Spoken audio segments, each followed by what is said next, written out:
কোয়েলের ছেলে কবির আর তার বোনের মধ্যে কেমন বন্ডিং।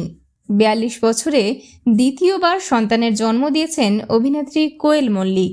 দুটি বাচ্চাকে সামলাতে গিয়ে কি হিমশিম খাচ্ছেন অভিনেত্রী, কি জানালেন কোয়েল। সম্প্রতি এক সাক্ষাৎকারে কোয়েল জানিয়েছেন, আমার বাবারা না অনেকগুলো ভাই বোন। এখন বাবাকে বলি, বাবা কি করে, ঠাকুমাকে কোটি কোটি প্রণাম। তবে জীবন কিন্তু আগের থেকে এখন অনেক সুন্দর হয়েছে। কবিরের সঙ্গে বোনের বন্ডিং কেমন সেই সম্পর্কে কথা বলতে গিয়ে কোয়েল জানিয়েছেন, ওদের মধ্যে বন্ডিং হওয়াটা খুব প্রয়োজন। ও তো বোনকে পুতুল ভাবে মনে হয়, গাল টিপে দেয়, আমিও না বলি না এসবে। বোনকে ওকে চটকাতেও দিই। শুরু থেকেই ও বলেছিল ওর বোনই হবে।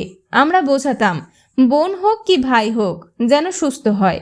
বোন হওয়ার পর থেকে ওর তো আনন্দের সীমা নেই, খুব মজায় আছে।